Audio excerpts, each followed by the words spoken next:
Perintahkan kami umat-umat untuk kami boleh menguruskannya. Bahkan di PKM itu Bapak Yahweh kami boleh ada. Bahkan kami siap untuk mendengar Torah Bapak Yahweh. Kami berdoa dan kami minta Bapak Yahweh segala urapan daripada Bapak Yahweh turun bagi kami. Bagi kami Bapak Yahweh.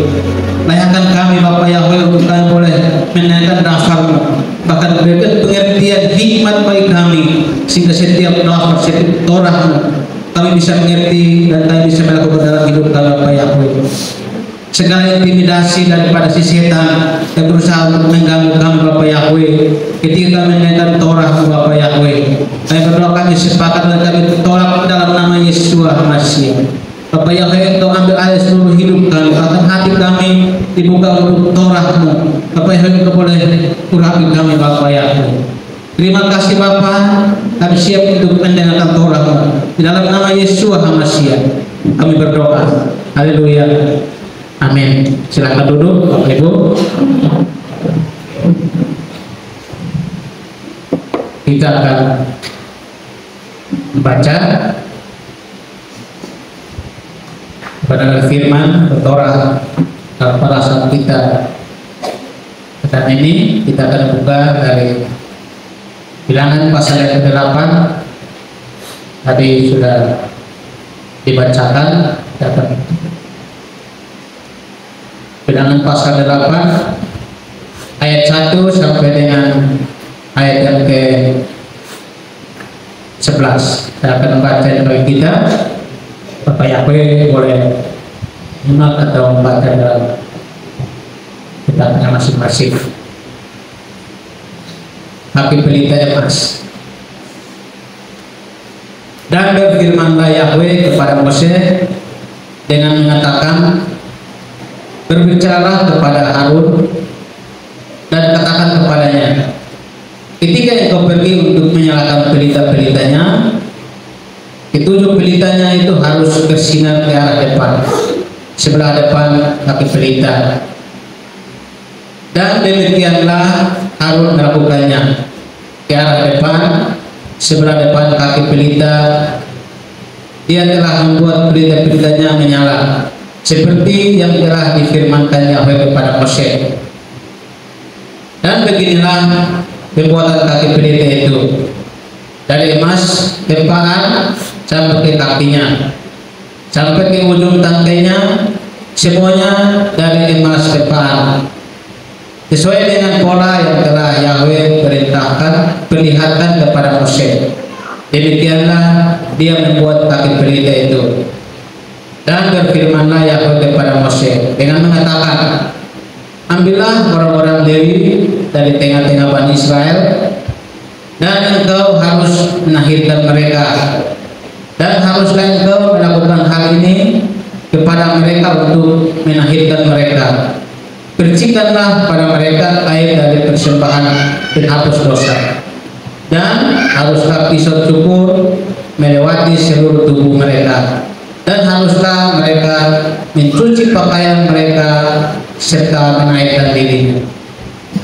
Dan haruslah mereka mengambil seekor lembu jantan muda, anak dari kawanan lembu, dan persembahan sajiannya dari tepung halus yang diadon dengan minyak. Dan haruslah engkau mengambil seekor lembu jantan muda kedua dan dari kawanan lembu sebagai persembahan penghapus dosa.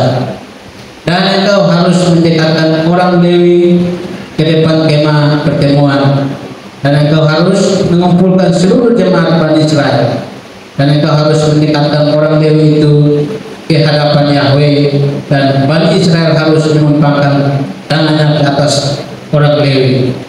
Dan haruslah Harun mengayunkan orang-orang Lewi itu di hadapan Yahweh sebagai persembahan ayunan dari Bani Israel, agar mereka siap untuk mengerjakan pelayanan bagi Yahweh.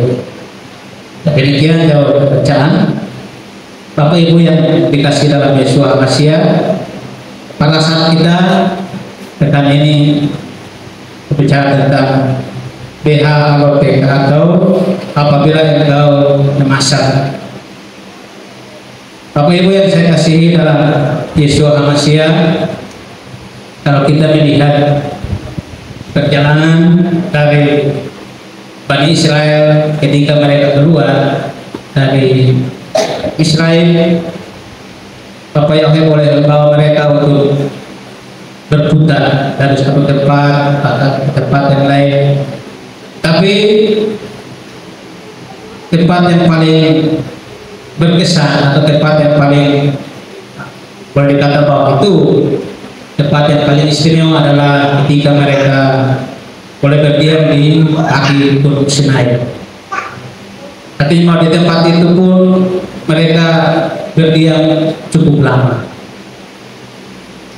Dan kalau kita boleh melihat bahwa di tempat atau di kaki Gunung Sinai banyak peristiwa yang Bapak Yahweh buat untuk umat Israel. Bahkan kita boleh membaca bahwa umat itu bisa bertemu dengan Bapak Yahweh. Di Gunung Sinai umat itu pun boleh Bapak Yahweh menurunkan Taurat kepada mereka. Bahkan di dalam perkemahan mereka di bawah kaki gunung itu banyak hal yang Bapak Yahweh lakukan. Bapak Yahweh pun boleh menunjukkan atau memberitahukan kepada Mose bahwa mereka harus membuat kemah, mereka harus menyucikan kemah pertemuan. Bahkan di situ pun Bapak Yahweh memberitahukan kepada Mose bahwa mereka pun harus menyuci atau menguduskan para kohanim atau para imam-imam yang akan melayani. Artinya bahwa di Gunung Sinai banyak peristiwa yang Bapak Yahweh buat untuk orang Israel. Tetapi pun kita melihat bahwa di Gunung Sinai pun peristiwa yang boleh dikata bahwa menyukakan, tidak menyenangkan atau membuat hati Bapak Yahweh marah pun terjadi di kaki Gunung Sinai, di mana boleh kita melihat bahwa ketika Mose meninggalkan umat itu untuk menghadap Bapak Yahweh, umat itu seolah tidak sanggup untuk menunggu sehingga mereka melakukan pemberontakan. Hal itu menyukakan hati Bapak Yahweh, sehingga kita melihat bahwa ada peristiwa-peristiwa yang begitu banyak yang boleh Bapak Yahweh buat, dan juga ada peristiwa-peristiwa yang menyukakan, yang tidak menyenangkan hati Bapak Yahweh itu pun terjadi di situ. Bahkan saat kita akan membaca memasuki pada saat ini di mana bangsa Israel sedang mempersiapkan diri untuk melanjutkan perjalanan untuk mengarungi atau melewati padang gurun, sehingga kalau kita boleh belajar, kita boleh mendengar bahwa begitu banyak peristiwa-peristiwa yang boleh Tuhan buat untuk umat Israel. Bahkan kita pun boleh mendapati bahwa ada peristiwa-peristiwa yang begitu besar yang Tuhan buat bagi mereka, peristiwa-peristiwa yang tidak menyenangkan pun terjadi di sana. Tetapi hari ini pun kita akan memasuki pada saat di mana mereka akan mempersiapkan diri untuk melanjutkan perjalanan menuju ke tanah perjanjian. Kalau kita boleh membaca dalam pada saat kita hari ini, diawali dengan ketika Bapak Yahweh memberikan perintah kepada Harun. Ada satu perintah yang Bapak Yahweh ingin supaya Harun lakukan, yaitu menyalakan menorah di dalam ruang kudus, di dalam tabernakel atau kemah pertemuan atau tempat untuk umat itu boleh menyembah. Bapak Ibu saya kasih dalam nama Yesus HaMashiach, satu perintah yang harus dilakukan oleh Harun adalah dia harus memastikan bahwa setiap lampu pada menorah itu harus menyala. Itu adalah perintah yang harus dikerjakan oleh Imam Harun, boleh memastikan bahwa setiap menorah harus menyala. Bahkan kita dikatakan bahwa menyalanya menorah itu harus sampai ke bagian depan. Bapak Ibu yang saya kasih dalam nama Yesus HaMashiach, kalau kita boleh melihat perintah yang diberikan oleh Bapak Yahweh kepada Harun adalah sebuah tanggung jawab yang harus dikerjakan, yang harus dilakukan oleh seorang imam di ruang atau di tempat atau di tabernakelnya Bapak Yahweh. Pertama-tama Bapak Yahweh mengingatkan bahwa lampu yang ada di kemah pertemuan harus selalu menyala, tidak boleh padam.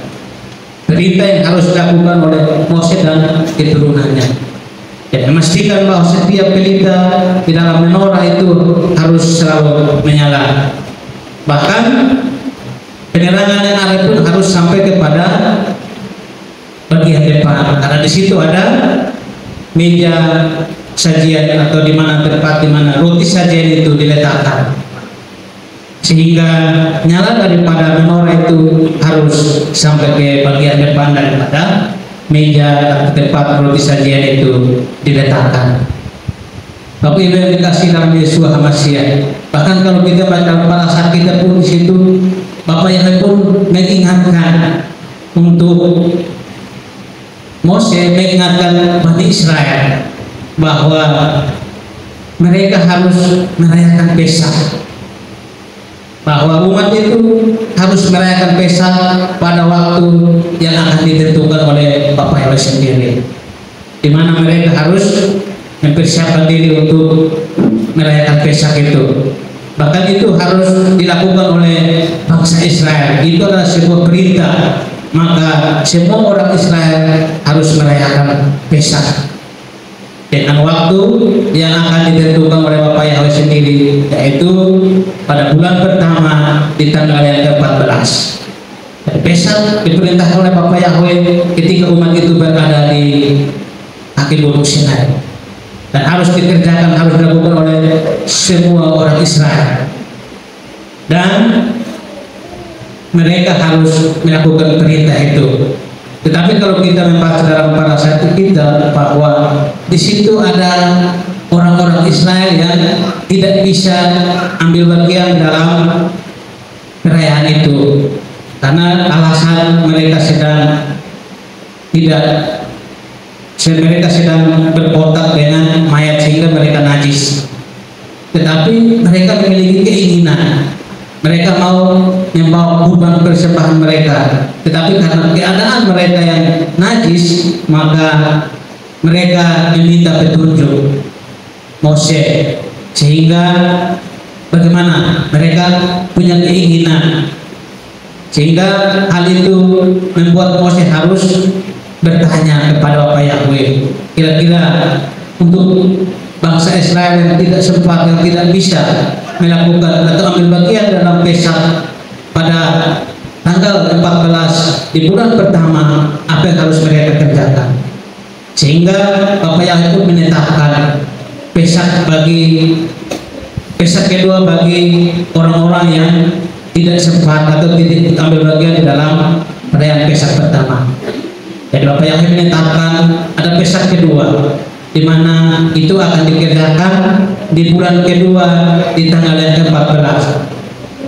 Pesak pertama bangsa Israel diharuskan untuk melakukan atau merayakannya sebagai peringatan, tetapi ada beberapa orang yang tidak bisa mengambil bagian karena najis, maka Bapak Yahweh memberikan kesempatan kedua, yaitu mereka merayakannya di bulan kedua di tanggal yang 14, sehingga mereka harus merayakannya. Jadi perintah Bapak Yahweh bagi orang Israel adalah harus merayakan Pesak, dan dengan segala cara apapun orang Israel harus merayakannya, sehingga memberikan kesempatan kedua bagi mereka yang sedang tidak bisa ambil bagian dalam perayaan Pesak yang ditetapkan oleh Bapak Yahweh pada bulan pertama di tanggal 14 itu. Jadi Pesak kedua itu ditujukan bagi mereka yang tidak sempat merayakan, dan firman Tuhan berkata bahwa bagi mereka yang sedang melakukan perjalanan jauh, Tuhan memberikan kesempatan kedua bagi orang Israel. Dalam kelas kita di situ pun kita akan membaca bahwa ada tiang api, ada tiang awan. Ketika malam ada tiang api, ketika siang hari ada tiang awan, sebagai bukti bahwa ada penyertaan Bapak Yahweh bagi umat Israel. ketika mereka sedang melakukan perjalanan mereka. Bahkan awan itu akan tetap tinggal di atas kemah pertemuan tabernakel itu, sehingga menunjukkan bahwa bangsa Israel itu selalu bersama dengan Bapa Yahweh, selalu dituntun oleh Bapa Yahweh, sehingga ketika awan itu beranjak maka umat itu pun harus bersiap untuk berangkat. Bahkan kalau kita baca lagi pada saat kita yang selanjutnya dikatakan bahwa bangsa Israel pun bersumut, ada sumutan daripada bangsa Israel yang membuat murka Bapa Yahweh bangkit dan membinasakan sebagian daripada mereka. Dan di dalam pada saat kita yang terakhir di dalam pasal ke-12, di situ pun kita akan mendapati bahwa Maria dan Mose menentang Maria dan Harun menentang Mose, karena dengan alasan bahwa Mose menikahi wanita Kus, sehingga itu membuat Harun dan Miriam tidak senang.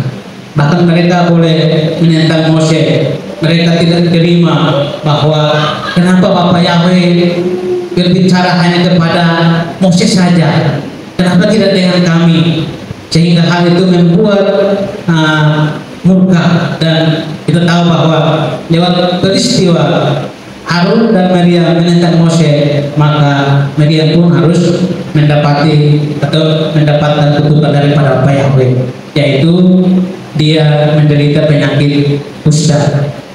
Tapi karena Mose memohon kepada Bapa Yahweh, akhirnya Maria disembuhkan dan umat ini pun bisa melanjutkan perjalanan mereka. Bapak Ibu yang saya kasih dalam nama Yesus Al-Masih, ketika Bapa Yahweh memberikan perintah kepada Harun untuk menyalakan dan memastikan bahwa pelita di dalam ruang atau di dalam kemah suci harus menyala sampai ke bagian depan, sampai kepada meja roti sadia. Itu menjadi salah satu tugas yang harus dikerjakan oleh Harun dan keturunannya, karena mereka adalah imam pada saat yang dipercayakan oleh Bapa Yahweh untuk mengemban tugas itu. Nah, ketujuh lampu tersebut selain menerangi jalan untuk masuk ke Roh Kudus, itu juga harus menerangi roti sajian yang ada dalam meja yang melambangkan terang daripada kehidupan Bapa Yahweh kepada orang Israel. Dan penerangan daripada menorah itu sebagai umatnya, maka roti yang ada di atas meja sajian sebagai lambang daripada bangsa Israel sendiri. Jadi 12 roti yang ada di atas meja sajian itu melambangkan bangsa Israel, dan nyala daripada menorah itu melambangkan bahwa ada penerangan daripada Bapa Yahweh, ada penyertaan daripada Bapa Yahweh bagi orang Israel. Bapak Ibu yang saya kasih dalam nama Yesus Al-Masih, ada sebuah pengajaran daripada seorang Rabi, dikatakan bahwa setiap kita atau masing-masing dari kita itu memiliki nyala api yang dapat kita nyalakan. Setiap dari kita, dikatakan bahwa dari setiap kita memiliki nyala api yang bisa kita nyalakan, yaitu nyala api daripada hati kita. Ketika hati kita tersulut, maka nyala api batin kita itu akan menyala, sehingga akan membuat tubuh kita itu bercahaya. Dan di dalam pengajarannya pun dia katakan bahwa kepala kita itu melambangkan menorah. Jadi ada dua telinga, ada dua mata, ada dua lubang hidung, dan satu mulut. Itu melambangkan menorah. Nah, dikatakan bahwa kita bisa menyalakan api yang ada dalam hati kita. yaitu ketika kita menguruskan menorah yang ada di dalam yang ada di kepala kita, yaitu mata kita, telinga, hidung, dan mulut kita. Bahkan dikatakan bahwa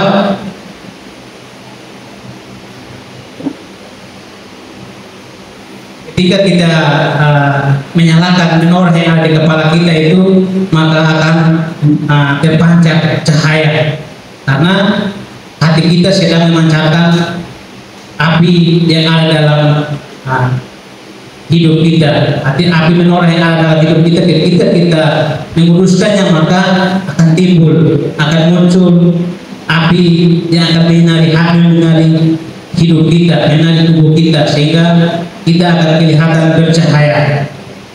Sehingga bagaimana kita mau supaya menorah yang ada di hidup kita, di kepala kita itu menyala, maka kita harus menguruskannya. Nah, bagaimana kita mau menguruskannya? Pertama, bagaimana kita mau menguruskan mulut kita? Jadi katakan bahwa kalau kita mau supaya setiap menorah yang ada di dalam hidup kita itu menyala, maka kita harus menguruskan. Maka bagaimana kita mau menguruskan mulut kita? Maka kita harus menguruskannya dengan menjaganya untuk tidak melakukan perkataan kebohongan, bahkan kepalsuan. Bahkan dikatakan bahwa setiap orang itu memiliki nikuda tofa atau poin yang baik. Jadi setiap orang itu memiliki poin yang baik di dalam hidupnya. Sehingga ketika ada sisi buruk dari orang itu, maka ketika poin yang baik itu hadir, maka sisi buruk itu akan hilang. Sehingga ketika dia melakukan sesuatu yang baik, maka sisi buruknya itu tidak akan muncul, karena poin baik tadi yang udah tofa tadi. Sehingga bagaimana kita menguruskan mulut kita, maka yang harus kita lakukan adalah apa? Mengucapkan kata-kata yang baik. Kita memperkatakan hal-hal yang baik, maka itu akan membuat mulut kita menjadi kudus, tidak melakukan perkataan-perkataan yang sembarang. Sehingga untuk menguruskan mulut kita, maka kita harus menghindari hal-hal itu. Bahkan dikatakan bahwa yang harus kita bicarakan, yang harus kita sampaikan itu adalah membicarakan hal-hal yang baik. Ketika kita membicarakan hal-hal yang baik, maka kita sedang menguruskan mulut kita. Bagaimana kita mau menyucikan atau menguruskan hidup kita? Dikatakan bahwa untuk menguruskan hidup kita, maka kita harus menghidup yang namanya yirat hasib. Yirat hasib artinya bahwa memiliki rasa takut yang luar biasa terhadap Bapa Yahweh. Orang yang memiliki kesadaran ini, maka dia akan selalu meresapi setiap napas, dan kita juga akan menyucikan lubang hidup kita ketika kita mau bersabar. Sabarnya bagaimana? Dikatakan bahwa untuk kita bersabar itu, katakan bahwa kita menarik napas, menariknya dalam-dalam, maka di situ akan membuat kita menjadi sabar. Artinya bahwa kemarahan dan kebencian itu akan hilang ketika kita bersabar untuk melakukan atau menahan menghirup nafas tadi, nahannya, maka akan membuat kita untuk terhindar dari dosa untuk menyucikan hidup kita. Jadi ada pertanyaan yang dikatakan bahwa ketika kita memiliki rasa takut yang luar biasa kepada Bapa Yahweh, itu akan menghindarkan kita untuk kita menyucikan, akan membuat kita untuk kita bisa menyucikan hidup kita. Terus bagaimana kalau untuk kita menyucikan kedua telinga kita? Dalam penyanyi katakan bahwa ketika kita beriman kepada orang-orang benar, yaitu Bapa Yahweh, dan kita mendengarkan Torah atau pengajarannya, maka akan membuat kita menjadi menyucikan telinga kita ketika kita mendengar Torah Bapa Yahweh, ketika kita beriman kepada Bapa Yahweh dan mendengarkan Torahnya, maka akan membuat kita menjadi menyucikan telinga kita. Bahkan dikatakan bahwa supaya kita terhindar daripada hal yang membuat kita tidak layak atau membuat telinga kita tidak suci atau membuat telinga kita tidak kudus, maka kita juga harus berusaha untuk tidak mendengarkan kata-kata yang tidak baik atau hal-hal yang tidak berkenan, itu laksana hal itu dijauhkan dari telinga kita. Bahkan dikatakan bahwa menghindarkan kita untuk melakukan ucapan-ucapan yang negatif, yaitu laksana hara dan kata-kata kotor.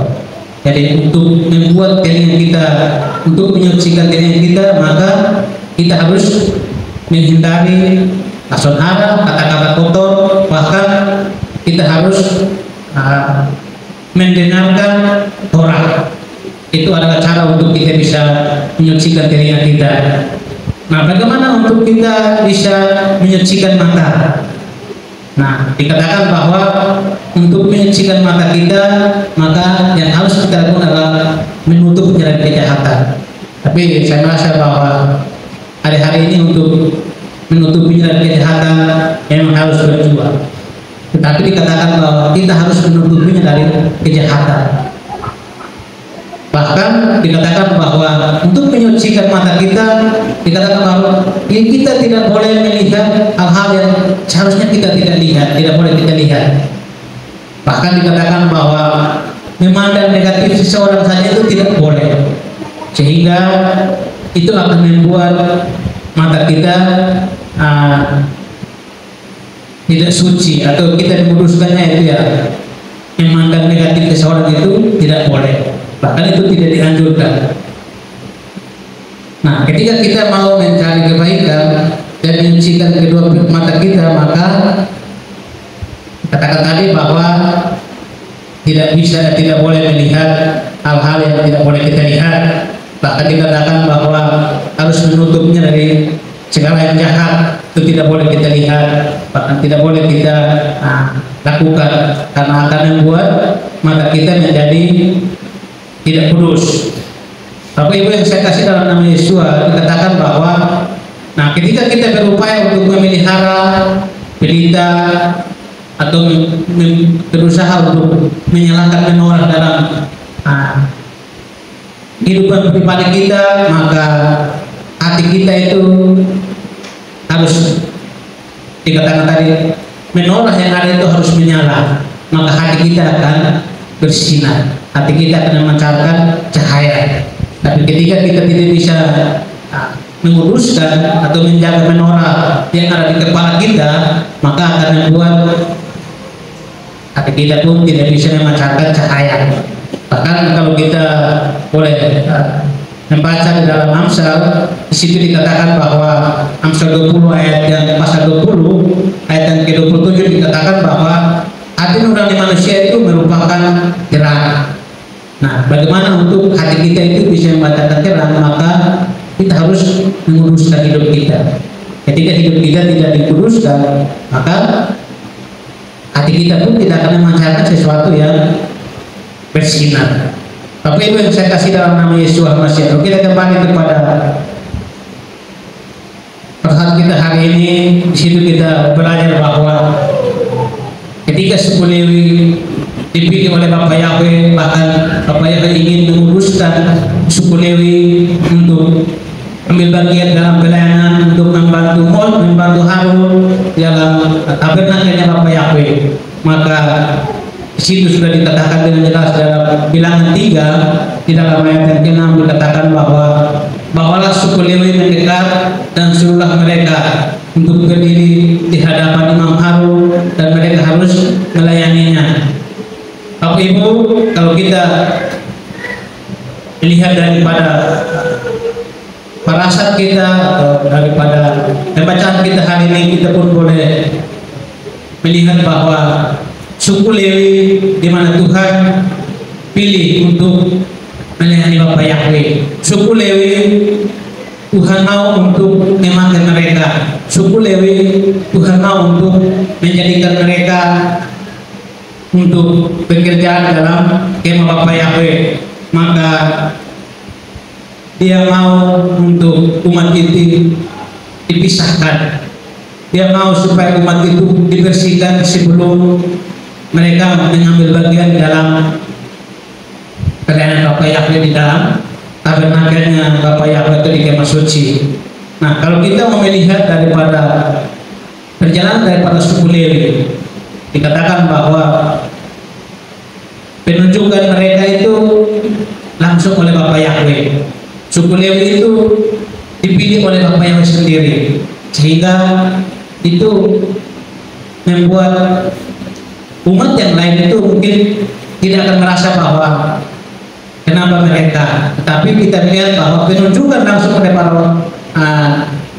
Bapak Yahweh kepada suku Lewi pun boleh menjadi sebuah latar belakang yang harus kita kaji, bahwa Lewi adalah anak ketiga, dia bukan anak pertama. Sedangkan Bapak Yahweh menginginkan bahwa setiap anak-anak pertama itu harus menjadi hak warisnya Bapak Yahweh. Tapi mengapa justru Bapak Yahweh memilih suku Lewi? Bukankah dia adalah anak ketiga? Tetapi mengapa Bapak Yahweh justru memilih suku Lewi? Bapak Ibu yang saya kasih dalam nama Yesus HaMashiach, bahkan kalau kita mau kembali ke belakang melihat bahwa suku Lewi pun adalah suku atau anak Yakub ini pun tidak lepas daripada dosa. Kita tahu bahwa ketika adik mereka Dina dicemari oleh orang-orang Sikem, di situ timbul balas dendam yang dilakukan oleh Lewi bersama dengan Simeon, sehingga ketika ayah mereka melihat bahwa apa yang dilakukan oleh Lewi dan Simeon itu membuat Yakub marah, sehingga umat ini pun atau anak-anaknya ini pun dikutuk hingga mereka menjadi tercerai-berai karena apa yang mereka lakukan. Bapaknya tidak menginginkan untuk mereka membalaskan, mereka melakukan kejahatan itu, tetapi justru mereka melakukan hal itu sebagai upaya daripada balas dendam yang mereka kerjakan.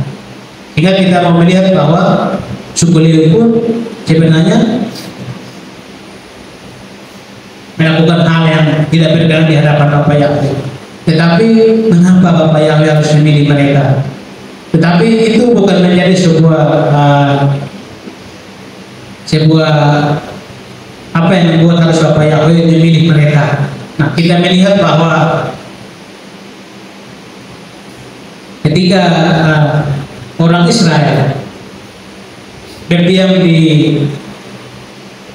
Gunung Sinai dan Mose naik menghadap Bapak Yahweh di atas puncak gunung untuk bertemu dengan Bapak Yahweh, maka ia meninggalkan umat itu sendiri karena umat itu merasa bahwa kenapa Mose terlalu lama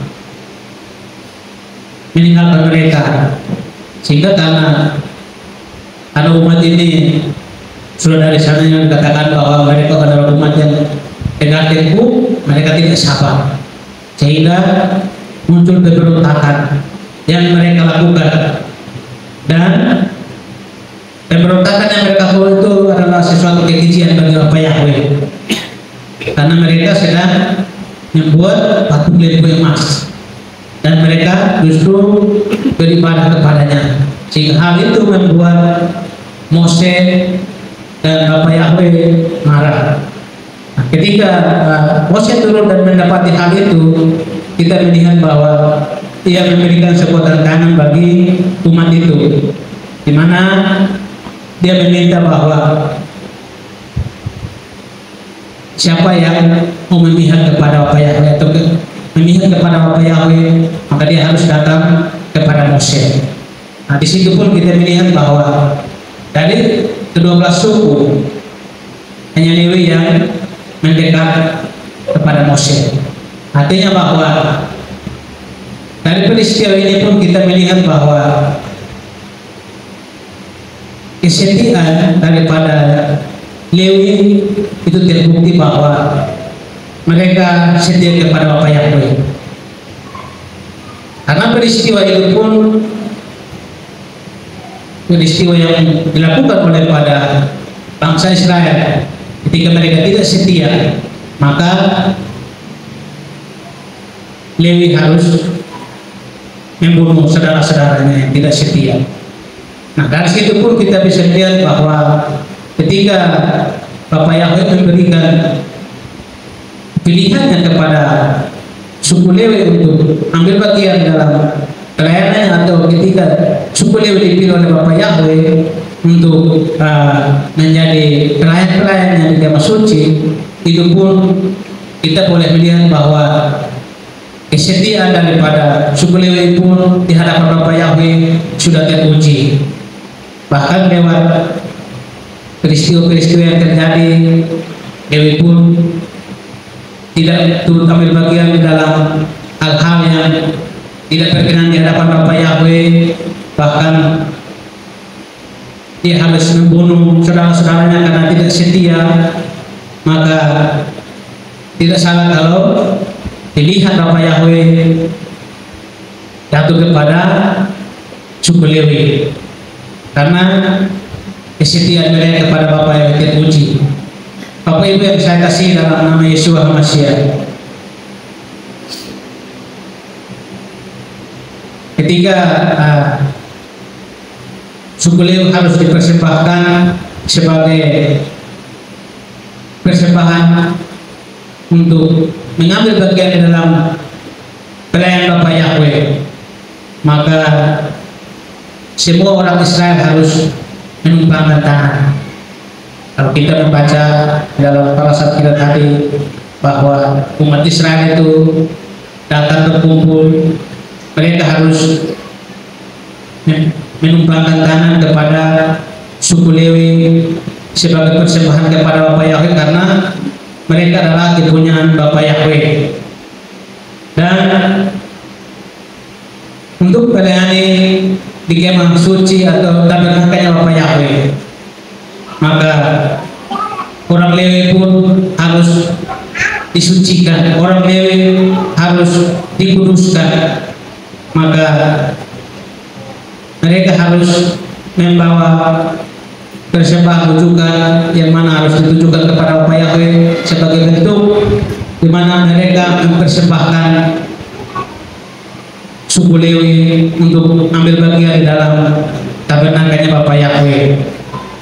Bapak Ibu saya kasih dalam nama Yesus HaMashiach, ketika orang Israel mengadakan pertemuan di kemah, di sekitar kemah pertemuan untuk menumpangkan tangan dan mempersembahkan orang Lewi kepada Bapa Yahweh untuk menjadi kepunyaan, untuk menjadi kepunyaannya dan untuk mengambil bagian dalam pelayanan, maka mereka harus membawa persembahan juga sebagai bentuk daripada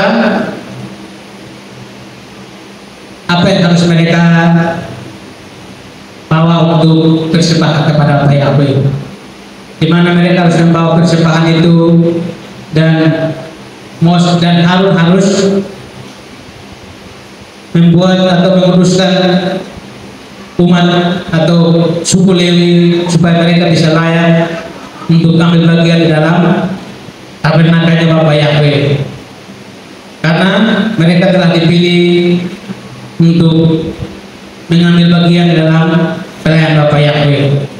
Bapak Ibu yang saya kasih dalam nama Yesus HaMashiach, jabatan yang diberikan kepada Lewi dan keturunannya sebagai bentuk daripada ketaatan, bahkan sebagai bentuk daripada bangsa Israel yang tadinya Bapak Ibu mengingat bahwa anak sulung itu haruslah yang menjadi bagian untuk pelayanan, tetapi karena kita melihat bahwa ketidaksetiaan daripada umat Israel itu sendiri yang membuat sehingga pilihan Bapak Yahweh harus jatuh kepada suku Lewi itu sendiri, bukan karena mereka serta-merta karena mereka pun tidak bersalah atau karena mereka setia, tapi karena Bapak Yahweh telah melihat bahwa kesetiaan yang mereka tunjukkan di hadapan Bapak Yahweh yang membuat Bapak Yahweh ingin supaya suku Lewi menjadi bagian di dalam kemah pertemuan atau menjadi imam-imam untuk membantu pelayanan di tabernakelnya Bapak Yahweh. Bapak Ibu, kalau kita boleh melihat daripada perjalanan daripada suku Lewi itu sendiri, di mana dengan berbagai macam hal yang mereka buat, tetapi Tuhan tidak melihat akan kejahatan daripada Lewi itu sendiri, tetapi kita lihat bahwa kesetiaan yang mereka tunjukkan itulah yang membuat hati Bapak Yahweh ingin supaya mereka dikuduskan, diambil dan dipisahkan dari umatnya dan dilayakkan, bahkan dipersembahkan sebagai kohanim di dalam pelayanan Bapak Yahweh di tabernakelnya atau dalam kemah suci Bapak Yahweh. Kalau kita boleh melihat dalam kehidupan kita, jika hari-hari ini kita sebagai umat-umat yang sudah dipilih oleh Bapak Yahweh, kita sebagai mempelai yang dipilih oleh Bapak Yahweh, bahkan kita boleh dikhususkan, bahkan kita boleh dikuduskan lewat pengorbanan Yesus di atas kayu salib, sehingga kita pun di dalam Roma 12 dikatakan bahwa apa yang kita bisa buat, apa yang kita bisa berikan atas apa yang Bapak yang kerjakan dalam hidup kita. Di situ Rasul Paulus berkata bahwa yang kita bisa buat adalah kita mempersembahkan hidup kita sebagai persembahan yang hidup, sebagai persembahan yang kudus, sebagai persembahan yang berkenan. Karena itu adalah ibadah kita yang sejati. Dalam pengajaran tadi dikatakan bahwa kita semua adalah mempelai-pelainya Bapak Yahweh. Ketika kita dikuduskan lewat pengorbanan Yesus, maka dalam pelayanan yang kita bisa kerjakan adalah kita memberikan hidup kita. Bahkan dalam perjalanan kita pun kita boleh melihat bahwa di kehilangan mungkin kita bisa mendapatkan tanggung jawab yang lebih khusus, mungkin sebagai pendeta, sebagai imam, bahkan sebagai pengajar atau guru agama.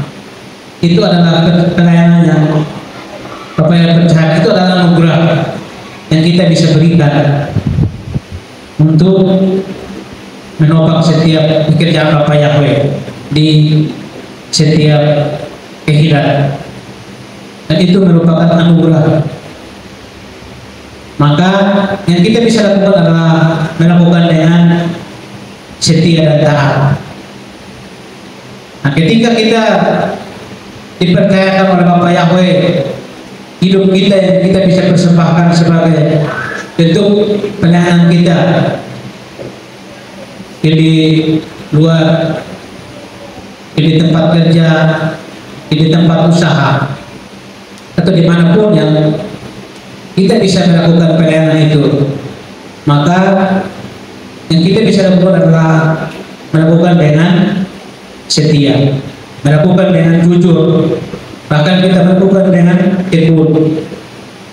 Itu adalah sebuah bentuk daripada persembahan hidup kita kepada Bapak Yahweh. Kalau kita melihat kembali kepada pengajaran yang tadi, bahwa kita ini adalah dalam setiap hidup kita menoreh itu ada. Maka bagaimana orang mau melihat bahwa menoreh yang ada dalam hidup kita itu bisa menyala? Maka yang kita bisa lakukan adalah kita menguruskan, kita berusaha untuk melakukan bahkan apa yang dipercayakan bagi kita, kita pun boleh melakukan itu dengan baik.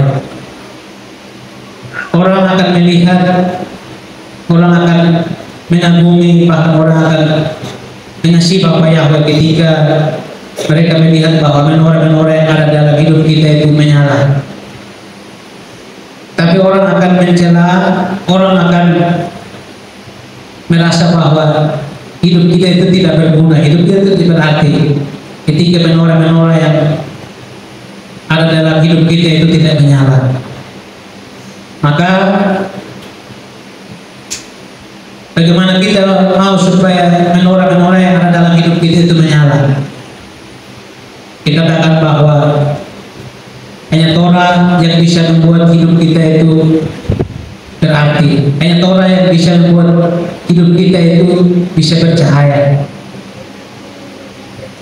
Kenapa hari-hari ini orang lebih memilih untuk meninggalkan Bapa Yahweh? Karena mereka kecewa, sehingga mereka merasa bahwa hidup mereka itu tidak berarti. Ada yang merasa bahwa dia sedang berusaha untuk melakukan hal-hal yang baik, berusaha untuk melakukan sebaik mungkin, tetapi ujung-ujungnya dia merasa kecewa. Kenapa orang berusaha untuk melakukan hal-hal yang berkenan kepada Bapa Yahweh? Karena dia merasa bahwa apa yang dia bisa persembahkan kepada Bapa Yahweh. Roma 12 tadi mengingatkan kita bahwa sebagai persembahan yang bisa kita berikan, hidup kita adalah persembahan yang hidup. Orang bisa melihat itu. Bapak Ibu yang saya kasih dalam nama Yesus HaMashiach,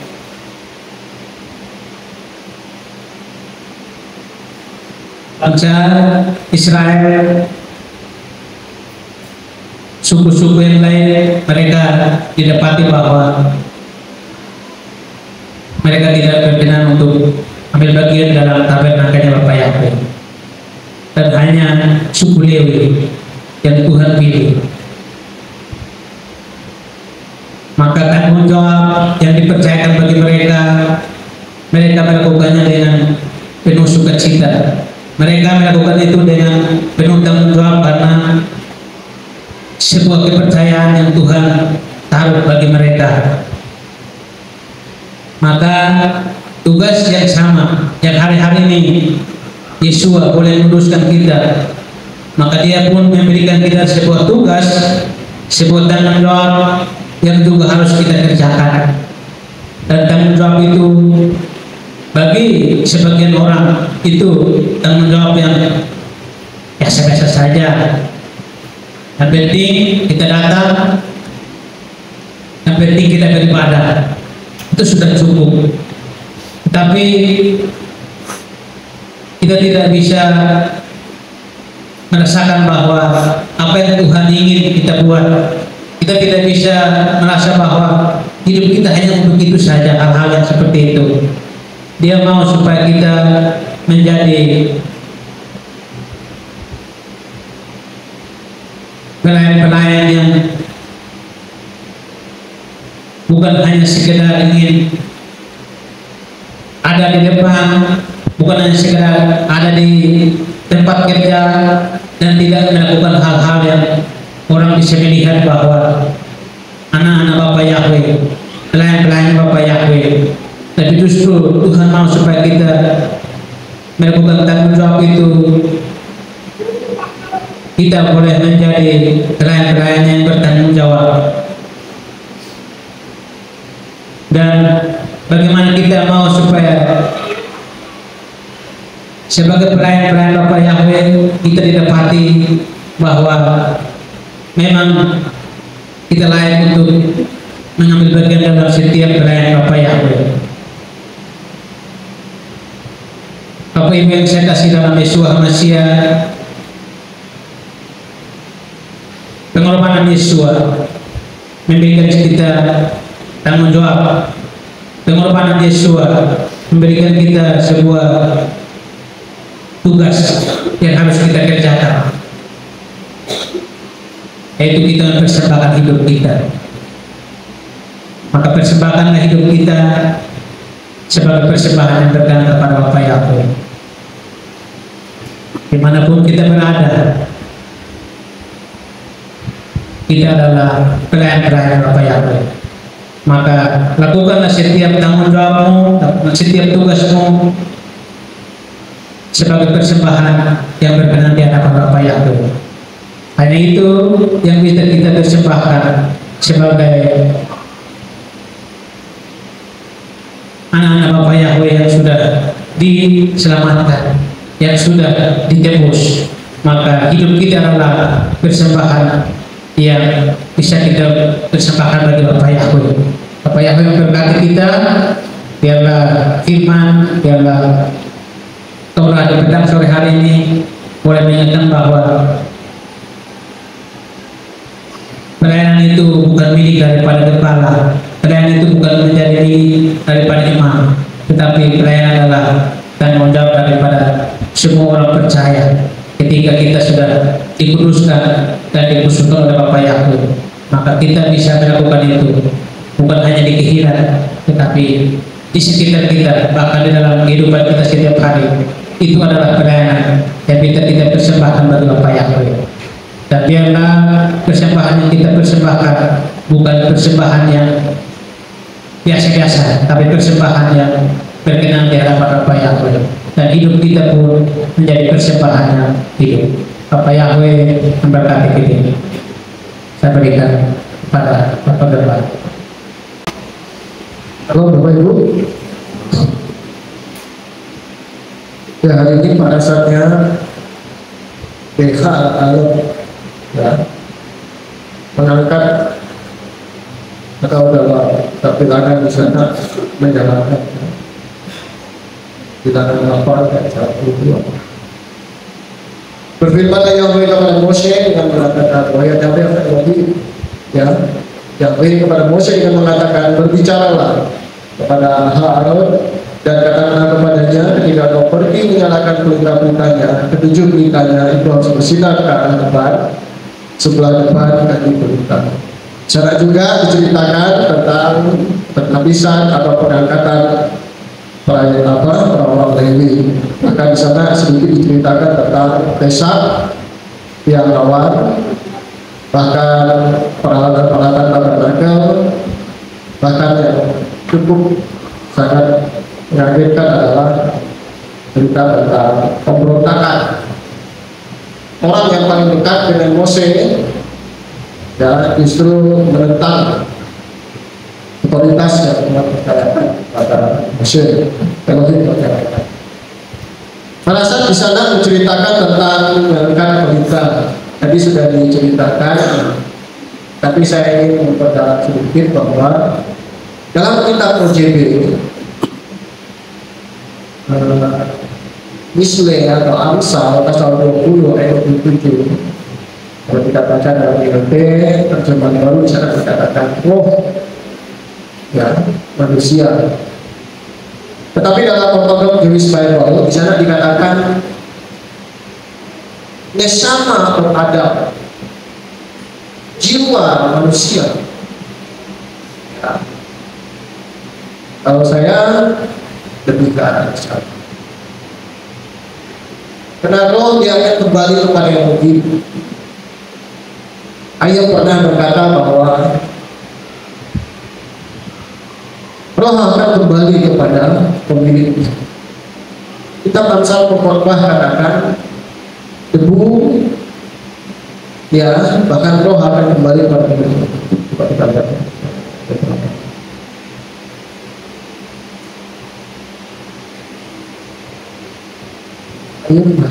Ayub pasal 34 ayat yang ke-14.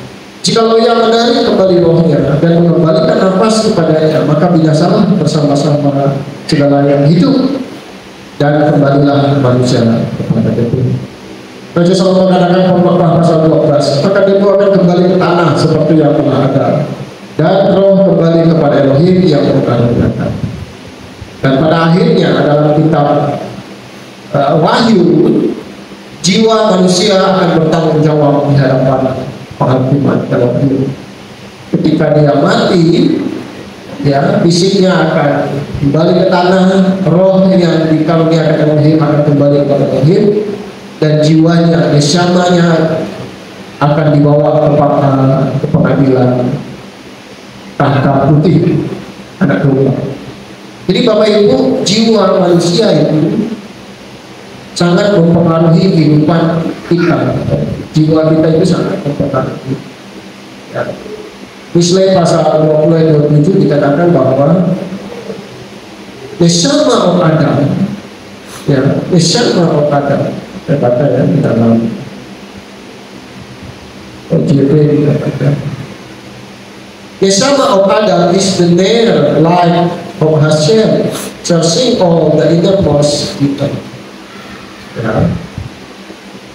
Jadi jiwa manusia adalah pelita Elohim, pelita yang menyelidiki seluruh hidup. Tadi sudah disinggung, tapi saya mau perdalam Bapak Ibu. Dalam kitab Bilangan pasal 8 ayat 2 bisa dikatakan Harun diperintahkan, wahai Daniel dan Harun, ya, berbicaralah kepada Harun dan katakanlah kepadanya, ketika kau pergi untuk menyalakan pelita-pelitanya. Perhatikan Bapak Ibu, pelitanya bukan satu.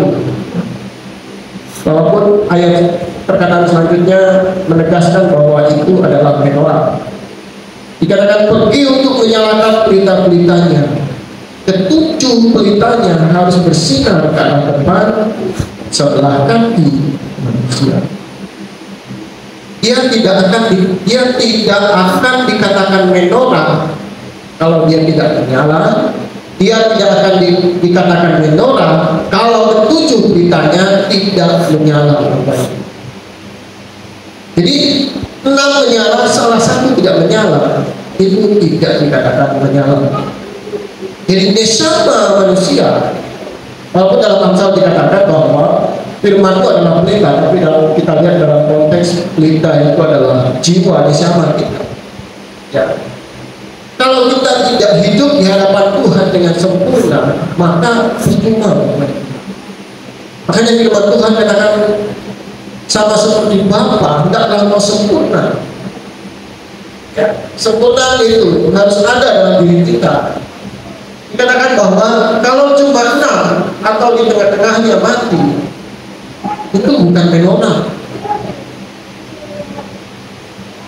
Ya.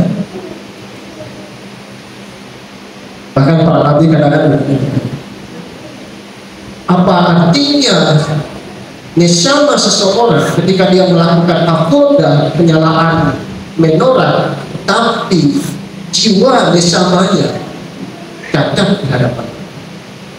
Apa maksudnya? Menorah fisiknya menyala, tapi yang menyalakannya tidaklah memiliki neshama yang berkenan.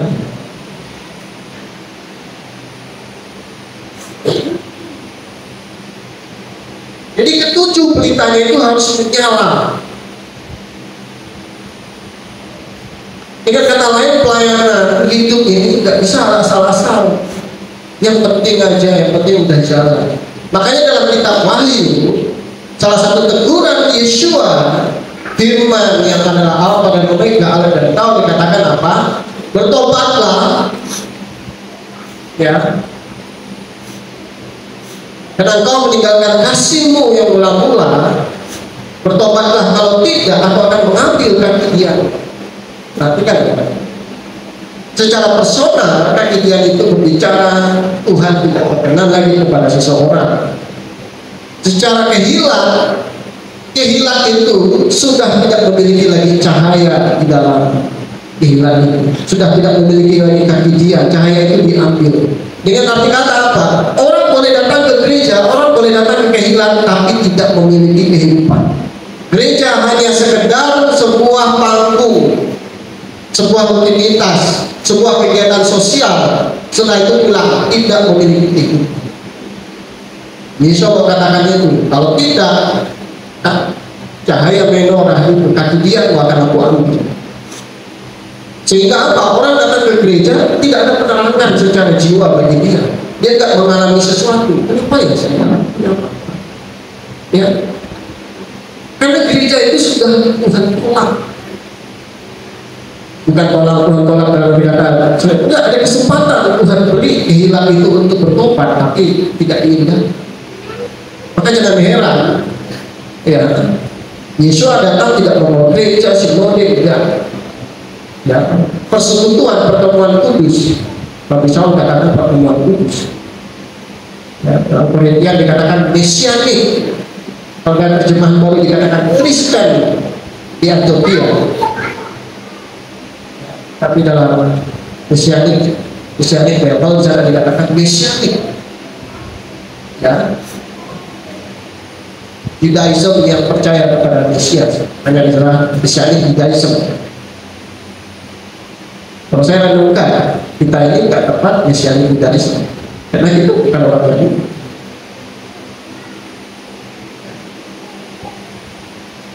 Mesianiknya iya, karena kita percaya kepada Yesus. Mungkin atribut yang kita pakai makanya lebih banyak Judaism. Tapi personal kita berapa? Ya. Kita bukan goyim itu bangsa yang tidak percaya, tapi kita diri yang sudah percaya. Jadi mesianik. Nah, kembali kepada firman Bapak Ibu, ya. Pelita itu harus menyala, dan menyala itu harus tujuh. Bukan hanya sekedar menyala. Neshama kita harus berkenan di hadapan Elohim. Tidak hanya satu, tapi 7 itu hanya harus menyala. Tidak purna. Ya. Jadi tuntutan Tuhan itu sempurna. Lalu bagaimana neshama kita tetap menyala? Masa kembali kepada sisi sebelah. Firman itu adalah pelita bagiku. Bahkan di dalam Amsal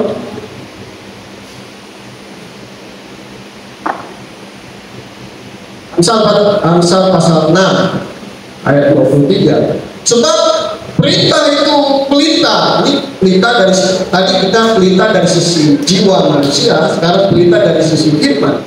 Perintah itu adalah pelita, dan Torah itu cahaya, dan teguran didikan itu jalan kehidupan. Jadi nggak ada lain. The only way, satu-satunya jalan untuk tetap stick, untuk tetap melekat, untuk tetap bisa menyala, satu, melekat kepada Torah yang ini. Ya. Tuhan tidak memerintahkan kita memakai jubah doang. Tuhan tidak memerintahkan itu apa? Sip. Coba apa lagi? Bilangan pasal. Bilangan pasal. Bilangan 15. 15 ayat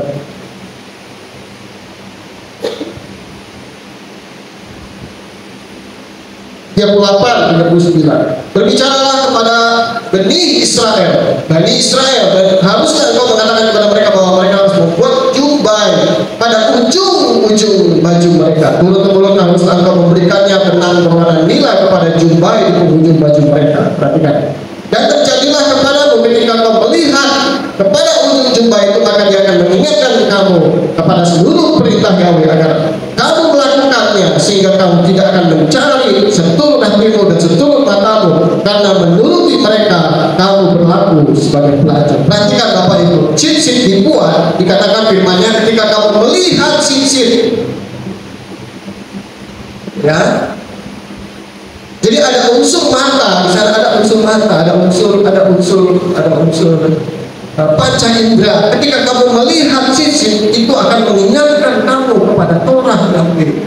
613 perintah, miskot itu perintah. Ya. Kenapa banyak orang nggak mampu belajar Torah dan nggak mampu melakukan Torah? Kenapa?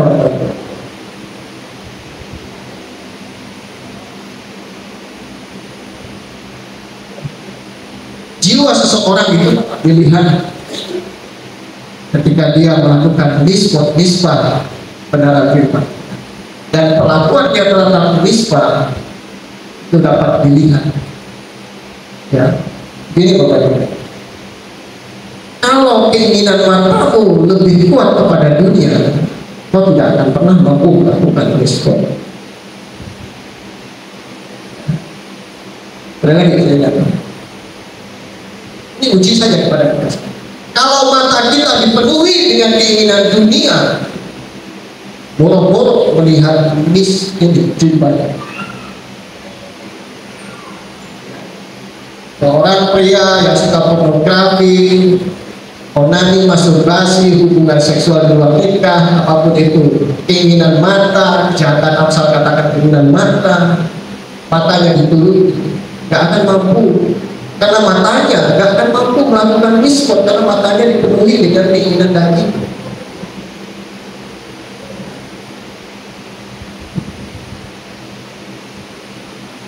Sederhana Bapak, ya, yang katakan bahwa kalau kau melihat cucuba itu akan mengingatkan bagaimana kita mau melakukan perkara sama ya, kalau yang kita lihat itu perkara dunia. Ya, sibuk dengan kehidupan dunia maya, mengenyangkan jiwanya dengan dunia maya, keinginan-keinginan. Itu Tuhan berkata apa? Aku lihat itu, lakukan itu, miskot itu, keinginanmu. Nah, saya katakan kalau seorang pria yang dituntut untuk belajar Torah, dia gak akan mampu melakukan dan belajar Torah dan gak akan sampai, karena matanya bukan melihat matanya dipenuhi dengan hal-hal negatif. Maka Anda perhatikan neshama seseorang jika dia hidup jauh dari Torah, balik saya katakan spirit neshama kebinatangannya lebih menguasai dia daripada manusia. Ya. Sederhananya begitu Bapak. Tadi kalau Nabi Saul katakan apa? Galatia, ya, buah roh. Kenapa hari ini gereja sudah lari dari kebenaran firman? Karena menolak Torah. Orang yang hidupnya menghasilkan buah roh harus nempel kepada Torah. Torah itulah yang membuat kita tetap hidup, Bapak Ibu. Orang kalau sudah di luar dari Torah, liar, bahasa Inggrisnya liar, apa seperti Esau, menghendaki kebebasan, tidak peduli lagi. Ya, bisa jauh-jauh, Bapak Ibu. Tuhan menciptakan babi bukan untuk dikonsumsi. Kita nggak anti babi, karena itu ciptaan Elohim. Elohim menciptakan babi sebagai filter bagi bumi ini, pembersih bagi bumi ini. Bukan untuk dikonsumsi, tetapi ketika manusia melanggar perintah Elohim, mengkonsumsi, masuk makanannya menjadi darah, darahnya itu dalam kitab Torah, darahnya itu akan mengkontaminasi neshama seseorang, neshama atau jiwanya itu akan merosot di hadapan Elohim. Maka kenapa tidak bisa kudus? Karena dia memasukkan unsur yang tidak kudus ke dalam dirinya. Ya, Nabi Saul katakan pergaulan, ya, jauhilah pergaulan yang jahat. Kenapa? Karena itu bisa merusak neshama kita, Bapak Ibu. Ya, justru melakukan perintah Torah yang diperintahkan itu menaikkan level neshama kita. Melanggar perintah yang dilarang itu mendowngrade, menurunkan neshama kita di hadapan. Nggak usah jauh-jauh, sederhananya. Kenapa ada guilty? Kenapa ada rasa bersalah? Itu bentuk gejala neshama kita downgrade. Bentuk neshama kita jadi kayak turun gitu. Ya, saya rasa bersalah ya di hadapan Tuhan. Jiwamu turun karena kau menolak melakukan perintah Torah. Jadi Torah itu meninggikan neshama seseorang ketika dia melakukannya, dan melalui Torah itu menurunkan karena dia melanggar. Makanya Adam dan Hawa itu neshamanya turun lagi. Makanya upah dosa ialah maut.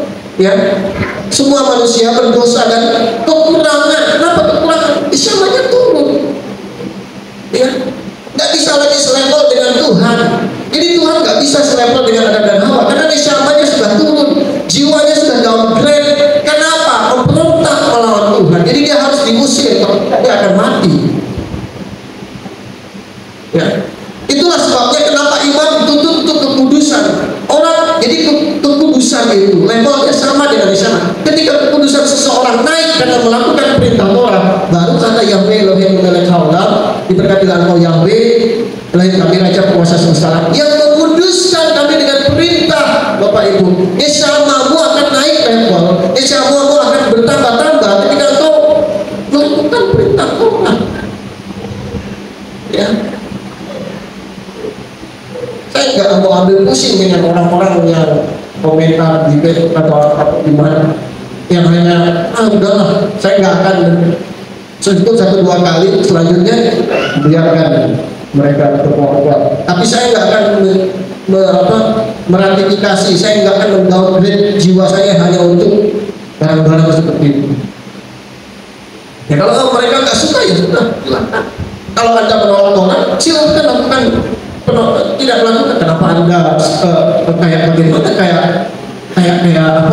Kalau orang dunia katakan kayak cacing kepanasan. Kalau ada orang melakukan sabat lalu dia bilang, ya justru mungkin Anda takut kayaknya. Anda mencari pembenaran supaya orang yang melakukan sabat itu salah. Ya. Kenapa kalau Anda benar dengan ajaran Anda, lakukan. Apa komentar? Silakan. Karena di Kristen hari ini, ya, saya baca dalam literatur rabbinik, Kristen itu adalah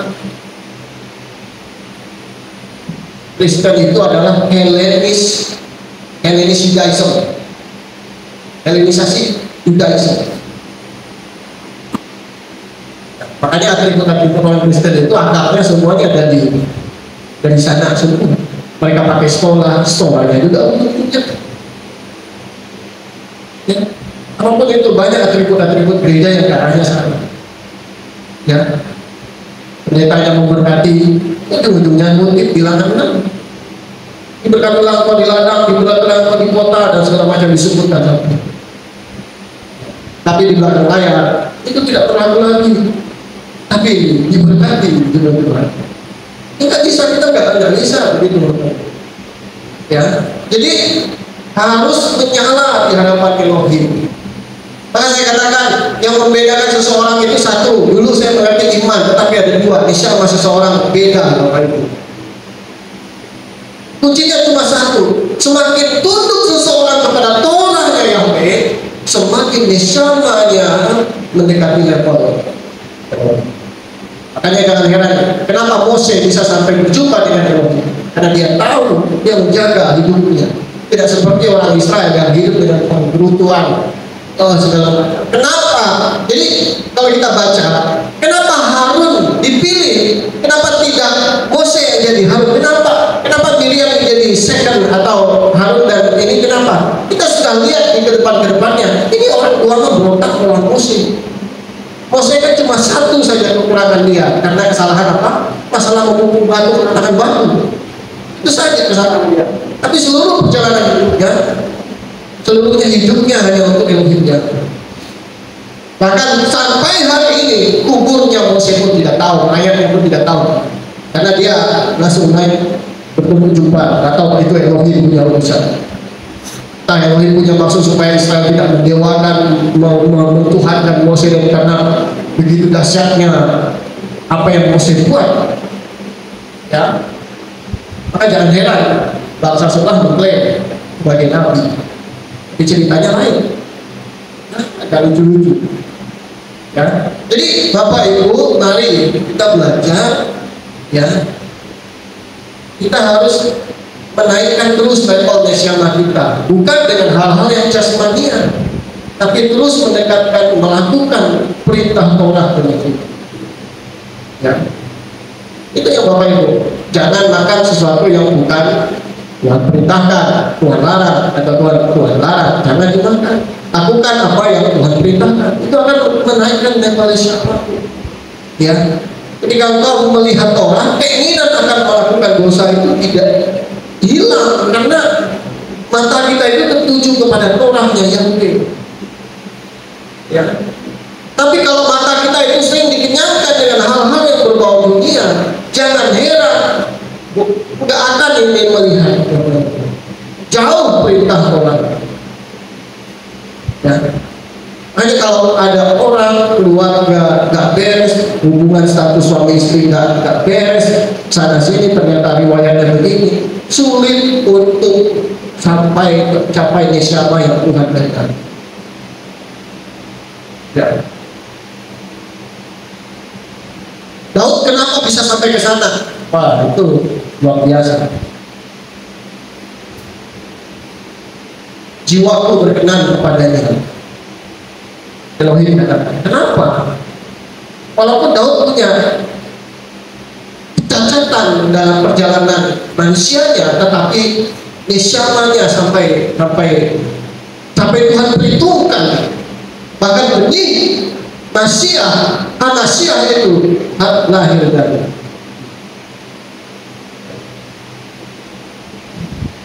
Jadi Bapak Ibu, perkara menorah, ya, cahaya, haor, ya, pelita, mari kita belajar. Masih ini banyak ya. Kalau Anda mau lihat dari Matius pasal 24, ya silakan di sana. Pertama dari sebijak. Tapi saya melihat bagaimana kita, ya tadi Pak Ibu-Bias, saudara Bapak sudah membagikan bagi kita. Tapi saya menekankan kepada neshama, jiwa. Ya, jiwa kita di hadapan. Karena pada akhirnya jiwa kita yang akan bertanggung jawab di penghakiman kata putih. Tetapi dunia ini pun dapat dilihat. Ya, itulah pepatah katakan apa? Orang yang bijak itu seperti, ya, tadi yang berisi semakin tinggi. Misalnya seseorang yang semakin tinggi, ya, saya pernah ceritakan antara Nabi Shammai dengan Rabbi Hillel. Ya, beda sekali gaya mereka. Ya, gaya mereka menyampaikan sesuatu. Rabbi Hillel dengan caranya, Rabbi Shammai dengan caranya. Jadi ketika neshama seseorang berkenan di hadapan Elohim, maka kekudusan pasti melekat, pengurapan pasti ada. Makanya kalau satu contoh pribadi ya, itu Saul, Bapak Ibu. Saul itu kenapa Tuhan undur, roh Tuhan undur dari Saul? Kenapa? Karena dia melanggar perintah Tuhan. Bukan satu dua kali. Sampai firman-Nya katakan sampai melalui Samuel dia kayak menyesal, sedih. Ya, ini Samuel seorang nabi sampai sedih. Katanya Saul sudah ditinggalkan oleh Elohim, akhirnya roh jahat itu menghampiri Saul. Banyak orang tidak menyadari ini, tapi mari kita belajar, mari kita sama-sama. Ketika kita melakukan mitzvot, ya, lakukanlah itu untuk kepentingan Torah itu sendiri, untuk kepentingan firman itu sendiri, bukan untuk tujuan, bukan untuk nggak lakukan. Selebihnya Tuhanlah yang akan menguji setiap kita. Tapi melalui firman ini juga mengingatkan bahwa sebuah kehilangan yang harus begitu. Apalagi melalui firman ini kita semua kita pelak baik. Namanya saja kehilangan menorah.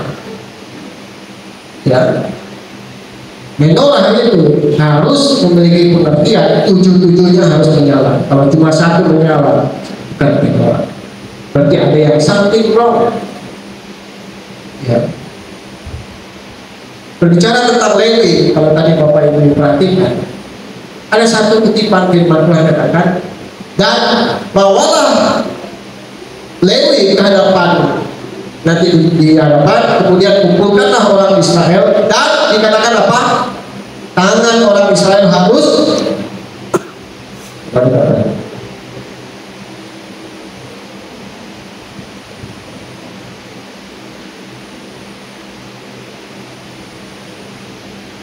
kau harus mendekatkan, ayat 10, orang Lewi itu ke hadapan Yahweh, dan Bani Israel harus menumpangkan tangannya ke atas orang Lewi itu.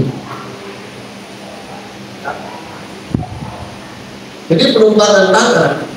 Jadi Tuhan memerintahkan kepada Mose untuk membawa Lewi ke hadapan di depan Bani Israel, dan oleh Mose Elohim perintahkan Bani Israel harus menumpangkan tangan.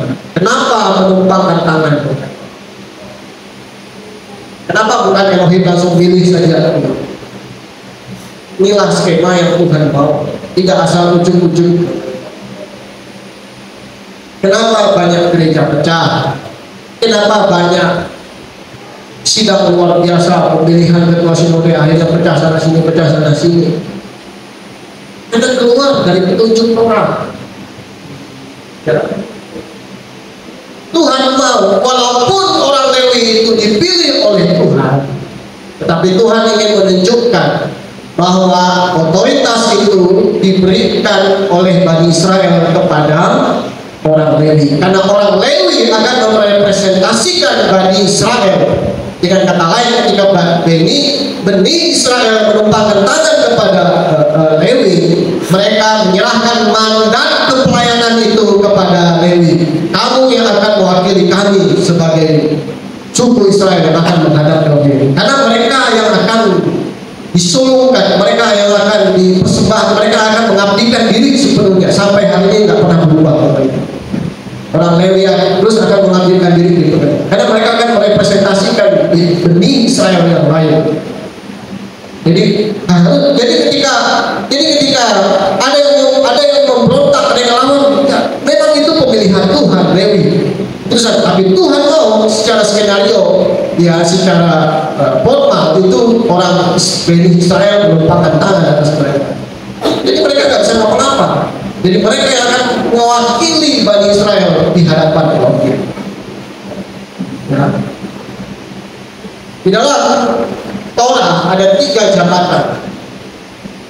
Walaupun yang pertama Tuhan mau dia menjadi yang satu-satunya, tetapi Israel menolak. Makanya akhirnya muncullah namanya Raja Melek. Ya. Dan yang kedua imam. Dan yang ketiga nabi. Raja pendidikan kekuasaan, imam bicara penata layanan, nabi berbicara apabila Bani Israel keluar dari perintah Torah. Nabi diperintahkan untuk mengingatkan Bani Israel untuk kembali kepada Elohim. Makanya dalam kitab Wahyu di sana tidak disebutkan nabi. Kenapa? Hanya ada raja dan hanya ada para imam yang akan melayani sampai kerajaan 1000 tahun. Ya. Apa yang mau nabi? Siapa yang mau disuruhkan lagi? Orang semua sudah berjumpa dengan Tuhan. Anggota semua akan ditujukan kepada Elohim. Pelayanan akan ditujukan semua kepada Elohim. Makanya dalam kitab tadi dalam Wahyu pasal 6, Wahyu pasal 6,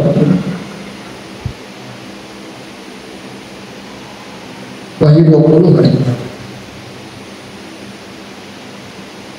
Berbahagialah dan kuduslah dia yang mendapat bagian dari kebangkitan pertama, kematian kedua tidak mempunyai wewenang atas mereka, namun mereka akan menjadi imam-imam Elohim dan Hamashiach, dan mereka akan memerintah bersamanya selama 1000 tahun. Bersyukurlah kalau kita Tuhan pilih, Tuhan panggil, dan mempercayakan dalam pelayanannya. Karena itu bukan hanya untuk di bumi, tetapi juga sampai kepada kekekalan. Ya, itu nggak sembarangan. Walaupun keimaman itu tidak ada di muka bumi ini selain jalurnya melalui Israel. Keimaman itu cuma satu saja. Kerajaan imaman itu hanya melalui Israel. Tidak ada melalui suku bangsa lain. Tetapi ketika kita bangsa-bangsa dalam kitab Zakaria atau dalam kitab mana itu nabi kecil itu, ya, memegang ujung-ujung baik dan mengatakan kami akan pergi bersama-sama karena Elohim. Sama seperti Lut, ya, Elohimmu, bangsamu, bangsaku. Demikianlah kita bangsa-bangsa. Ya, jadi Bapak Ibu, ketika benih Israel ketika mendengar firman Tuhan ini, tentu mereka sudah terbiasa dengan Torah. Ya, Torah ini tidak boleh menjauh daripada.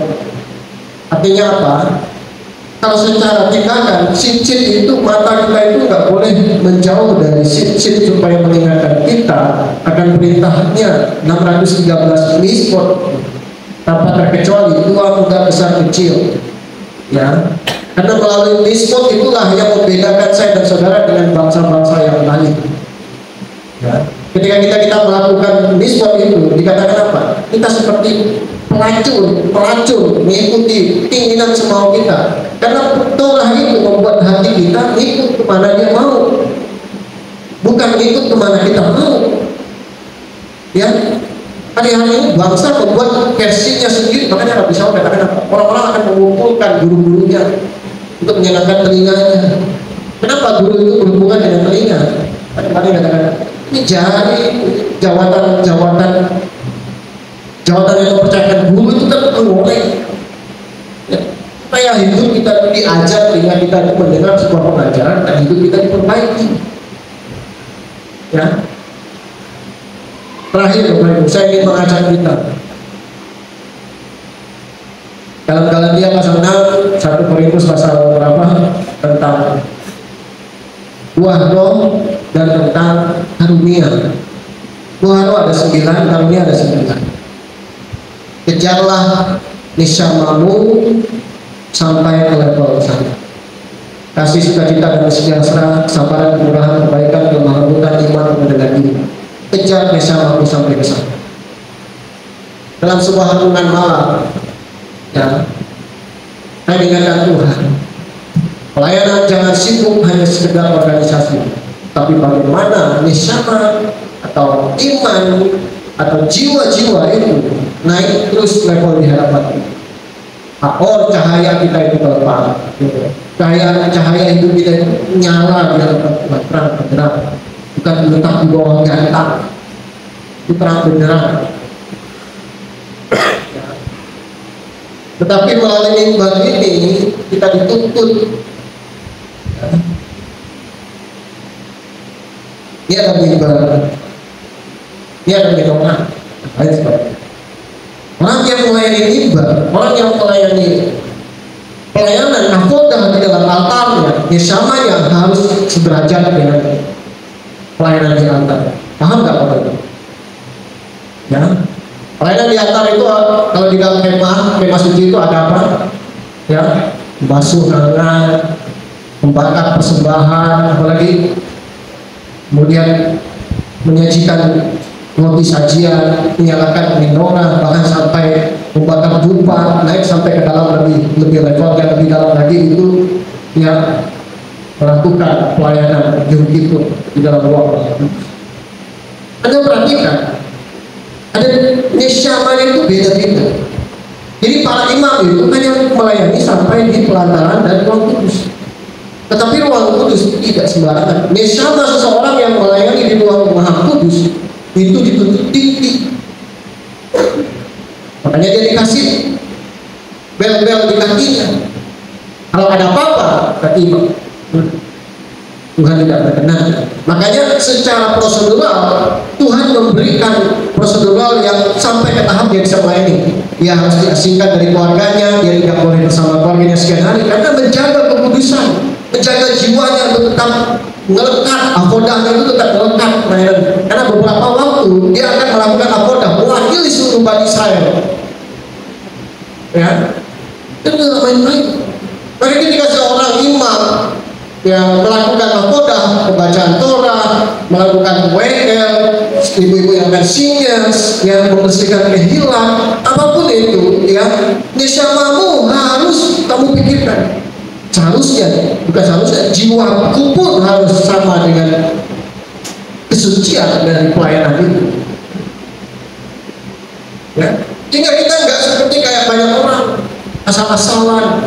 Bahkan sebelum ke gereja kita malam, ya, isi oksigen dulu, merokok dulu sebelum melayani. Bagaimana? Artinya apa?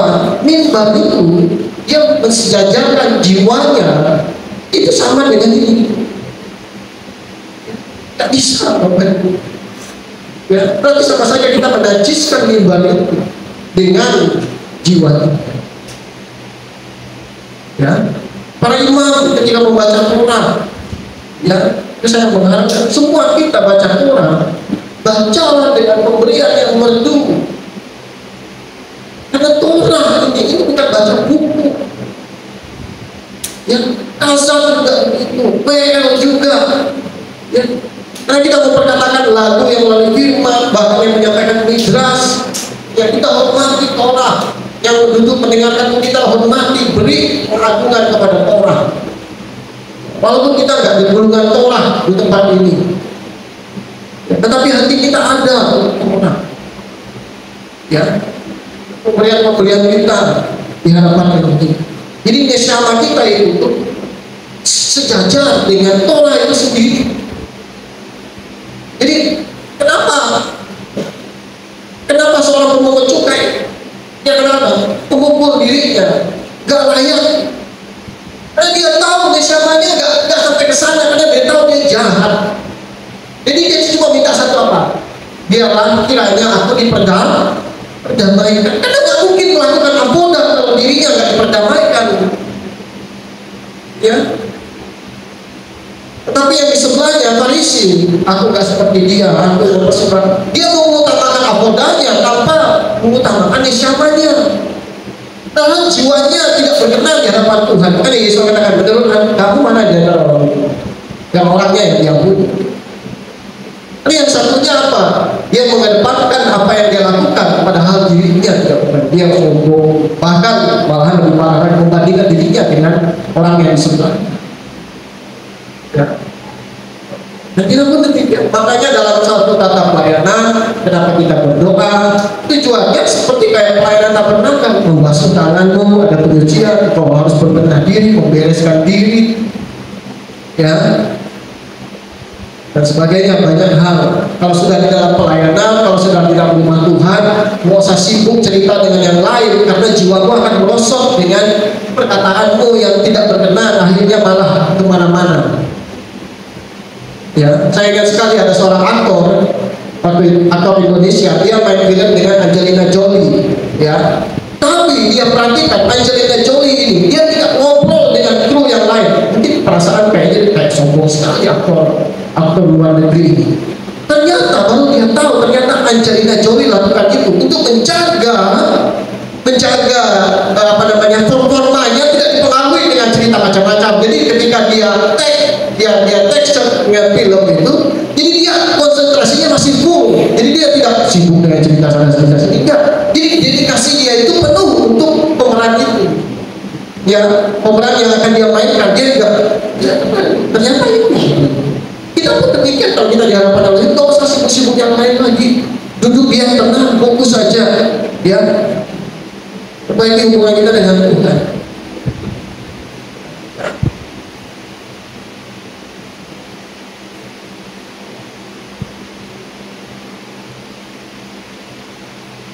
Hal ini juga berkaitan dengan dosa. Jiwaku muak kadang-kadang.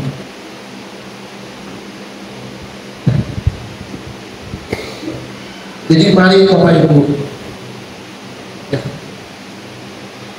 saya tidak merendahkan pengorbanan Tuhan, tapi saya ingin mengingatkan, ya, walaupun itu mutlak semua orang datang kepada Yesus, tapi beberapa firman katakan ada dosa yang diampuni, ada dosa yang tidak diampuni. Bahkan ketika pengetahuan kebenaran itu penuh, maka tidak ada lagi pengorbanan kedua. Artinya apa? Jangan main-main dengan pemurahan Tuhan. Ya. tenang aja kok, nanti ya kalau kita berbuat dosa ya tinggal kita ampun ya. Apalagi kita yang menyembah Elohim, mengenal 7 hari raya, kan ada Yom Kippur, nanti semua dosa akan disebut Yom Kippur ya, seolah bahwa gak apa-apa parah-parah nanti di Yom Kippur ya. Kebenaran memang pengorbanan Yesua itu memang tidak ada satupun yang tidak, semua datang pada Yesua sebejat apapun dia Tuhan. Tapi bukan berarti kemurahan Tuhan membebaskan seseorang untuk hidup di dalam dosa. Apalagi orang dia berbicara firman, melayani, tetapi tinggal di dalam dosa dengan pandangan kebenarannya mengikuti firman Tuhan, baru itu terima.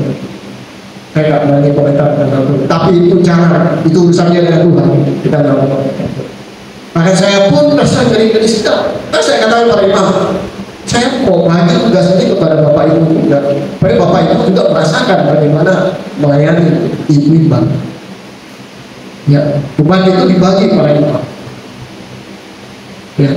Ada banyak orang melayani, ya mau kamar sendiri-sendiri. Bagi saya, pelayanan itu suatu kewajiban, pelayanan itu sebagai tanggung jawab, main-main. Ya, jiwa saya harus melayani Tuhan itu. Jiwa saya harus, ketika saya melayani pekerjaan Tuhan, jiwa yang melayani Tuhan, pekerjaan Tuhan itu setara dengan pelayanan itu sendiri. Tidak mungkin kita downgrade. Ya, paling tidak Mose, Imam, Harun, Eleazar itu deh samanya di atas Bani Israel. Bagaimana mungkin mereka melakukan apodah mewakili Bani Israel, sementara mereka kekudusan jiwa mereka lebih rendah daripada Bani Israel. Ya, Mose tidak akan membakar itu loh batu lalu menyeluruh Bani Israel kalau dia sendiri saja. Pasti ditolak Bani Israel lah, kok saja kok sama dengan kita kok cuma beda style saja. Tidak bisa. Harus ada 1-2 orang para imam yang harus stand up lebih. Nabi Saul katakan apa? Hargai mereka. Karena apa? Mereka bercerita atas jiwamu. Mereka menguangkan hargai. Bahkan Nabi Saul seperti itu. Bukan Nabi Saul minta supaya seorang yang melayani itu. Enggak, memang itu ketetapan firman Tuhan. Itu kembali ke Torah. Ya, tapi yang terjadi ya kepleset kalau di dunia itu sendiri sampai kebablasan. Menghadirkan kerajaan di dalam pelayanan dan sebagainya, malah pelayanan jadi bisnis dan sebagainya. Itu urusan mereka dengan Tuhan. Firman Tuhan katakan, siapapun yang memberitakan berita dasar Injil, beritakan Tuhan. Dia dukung, nggak bisa katakan. Tapi kalau ada sesuatu itu urusan dia dengan Gembala Agung Yesua. Bapak yang memberkati, maju terus Bapak Ibu. Mari kita terus. Saya nggak akan menyinggung lebih dalam masalah pemberontakan Miriam dan Harun ya, tapi nanti ada sesi Bani Korah, ada sama. Walaupun Bani Korah agak sedikit jauh, kalau pemberontakan ini dia lebih dekat karena adik kakak dan posisinya lebih dekat dengan Mose. Tapi mari kita sama-sama berjuang untuk itu. Parasat demi parasat, seharusnya jiwa neshama kita semakin up. Makanya kesukacitaan orang Israel ketika singkat Torah itu luar biasa. Torah itu membuat saya semakin naik di harapan. Ya, up. Ya, makanya tadi dikatakan rising the land, mengangkat pelita, menyalakan. Ya, harusnya kita betul menyala menjadi terang. Bapak yang memberkati, maju terus dan biarlah terus kita berjuang dalam buah roh, kasih sukacita dan sejahtera itu hari demi hari terus kita kerjakan. Mari kita berdoa. Elohim Yahweh dalam Yeshua HaMashiach, kami bersyukur Bapa, kami boleh mengenal Torah, kami boleh mengenal kehendak-Mu, kami boleh mengenal perintah-perintah. Terima kasih Bapak yang ada banyak sudut pandang yang dapat kami pelajari dari kebenaran Torah dalam parasat Halus. Kami bersyukur Bapak yang apa yang telah disampaikan melalui hamba-Mu Majelis Unias, melalui midras yang telah disampaikan. Mulai diingatkan kembali ya Tuhan, hidup kami ya Tuhan harusnya menyala-nyalanya, bukan hanya sekedar menyala, tapi menyala-nyala di hadapan. Sehingga kami bukan hanya melakukan perintah tanpa ada kasih seperti jemaat Yesus, dan Tuhan tolak dan Tuhan ingatkan, bila engkau tidak berubah, bertobat dari jalan-jalan, maka Kau akan mengambil kaki dia. Mari Bapak Yahweh itu menjadi peringatan bagi kami ya Tuhan, agar bersama kami, agar jiwa kami, roh kami terus ya Tuhan terang benderang di hadapan Elohim ya Tuhan, terang benderang di hadapan sesama.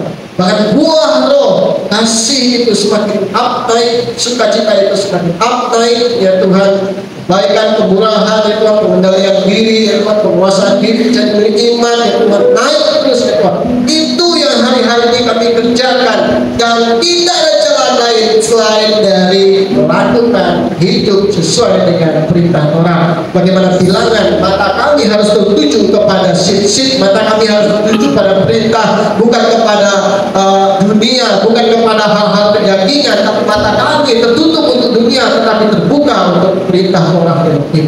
Itulah yang harus kami kejar hari-hari ini Tuhan, karena dunia akan berakhir ya Tuhan, berakhir, kesudahannya akan berakhir ya Tuhan, tetapi mereka yang melakukan perintah Torah akan hidup dalam kekekalan. Bahkan kita mengatakan dalam kitab Wahyu, buah pohon kehidupan akan diberikan bagi mereka yang setia kepada perintah-Mu. Karena kami tahu ya Tuhan, melakukan perintah akan kekal sampai selama-lamanya, tetapi kami ingatkan juga pemberontakan kepada Torah-Mu akan ada pertanggungjawaban di hadapan pengadilan tanda putih. Kami pun berhati-hati sebagai firman-Mu tadi mengatakan itu, biarlah takut akan Elohim, takut akan Yahweh ada pada kami, bukan sekedar takut gentar dalam hal-hal yang jahat, tetapi takut dan gentar ketika kami melakukan apa hal yang Tuhan mau dan membenci apa hal yang Tuhan tidak mau.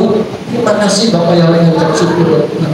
Buatlah kami berbeda sebagaimana kita mengatakan, Elohim akan membuat perbedaan orang yang beribadah, orang yang tidak beribadah kepada orang yang menyembah, orang yang tidak menyembah kepada. Buatlah kami berbeda, bersama kami berbeda dengan orang-orang di luar Tuhan. Sikap kami, jiwa kami, roh kami berbeda ya Tuhan. Baik dalam buah roh, penguasaan diri, pengendalian diri, iman kami berbeda dengan orang luar ya Tuhan. Kasih kami ya Tuhan. Kami tahu dengan terkadang gampang, tetapi kami stick menempel kepada Torah-Mu. Itulah yang membuat kami tetap hidup sampai hari ini. Terima kasih Bapak. Terima kasih Yesus. Berkati